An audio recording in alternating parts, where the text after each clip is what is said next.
Okay, so getting ready for day 2 of Wealth Mastery, just kind of keep you guys a little bit informed on everything.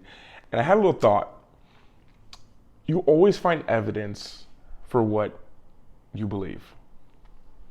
That's why your beliefs are so powerful. You know, everyone talks about it, mindset, beliefs. It's getting kind of saturated because of the way everyone's throwing it out there. But I'm about to break it down so you understand. I'm gonna do it real quick because I'm about to start the Tony Robbins session. Wealth Mastery. So the power of your beliefs, this is why this is huge. And someone needs to hear this. What you're believing, you'll find evidence for. So the thing that you believe right now, you'll find evidence to support it. And here's the thing, whether it's good or bad, you'll find evidence. If you believe that people are evil, you can find that very easily. If you believe people are amazing and generous, you'll find that everywhere. Any belief that you want, money's evil, money's great, doesn't matter. You'll find evidence to support it. So this is why beliefs that are in a way that doesn't serve you can really hurt you.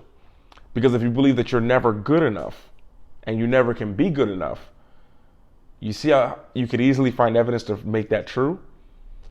But if you believe you've always been enough and you believe that you'll always be enough, you'll find evidence to support that as well.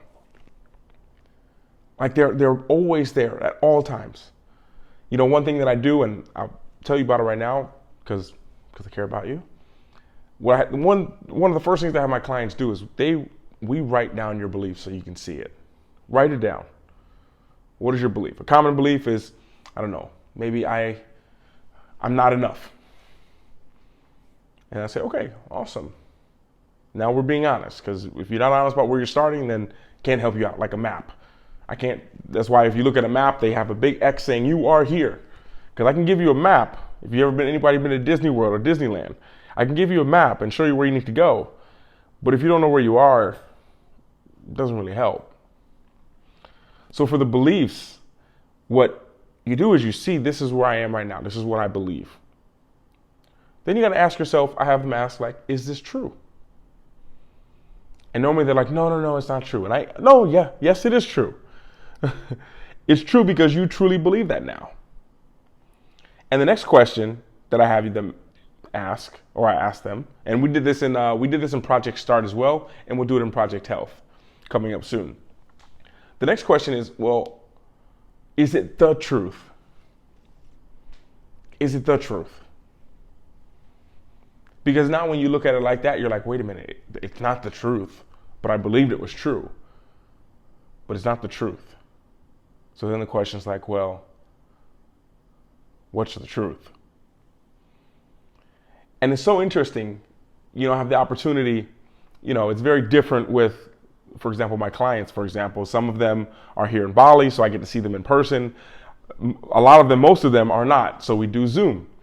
And even with the Zoom, I have some clients that we do video calls every time and some that we just do calls. Can't really see their face. So I just have to feel their energy. But when I look at them, with my clients here in Bali and the ones I do video calls with, and even the ones that I don't even see and we just talk, there's a shift that happens in their mind when I ask the next question. Like, well, what is the truth? You say you're not enough. You have evidence to support that. And when you go into that state, you don't really feel powerful. You make bad decisions. You feel horrible. Then you make worse decisions. And we kind of repeat that process till we burn out.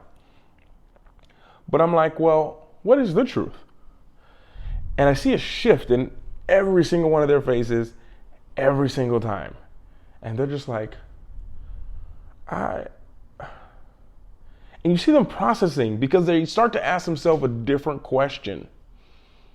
A different question. And when you ask yourself a different question, you get a completely different experience of life. If you ask yourself, why is this always happening to me? Your experience is going to be different than someone who asks themselves, where's the gift in this moment? Two totally different things. So the question I have for you all, for you, is what's a belief that you're holding on to that's no longer serving you? But one that you can be grateful for. Like a belief that you can actually be grateful for. Because, you know, as we get the beliefs out, we write them on paper and we look at them, we kind of can beat ourselves up, be very not compassionate to ourselves, not showing grace to ourselves.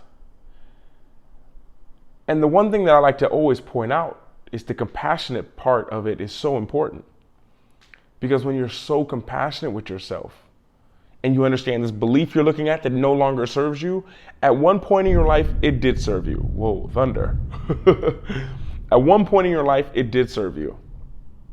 At one point in your life, if you didn't have that belief, you would have been through a lot of pain. Whether that was your childhood, whether that was leaving home, whether that was in a relationship, whether that was in a breakup, whether that was in bad family rating, whatever it is, that belief you put in place was to keep you safe and to make you feel a little bit in control. But more importantly, that belief you had got you to this point right now. To this point that you're in right now. So the question that, you know, I like to pose is, well, is that belief serving you anymore?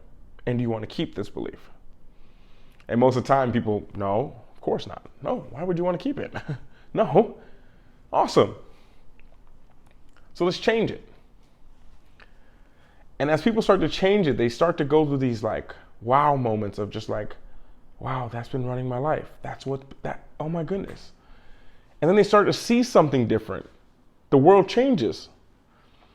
Someone who believes that they're limited and all of a sudden they believe that they can do anything they want to, that's a completely different life. Completely different. So my challenge for you is just to maybe make a list, 3 or 4 things, beliefs that you have. Understand that they're true, but then ask yourself, is it the truth? And then write out, well, no, it's not. It's not the truth. Write out what the truth is. See how you feel. Because when we have a belief, we'll always find evidence to support it. And the more evidence we find to support the belief, the stronger the belief comes. So maybe it's time to change that belief to something where you find the evidence and you feel empowered. Love you guys.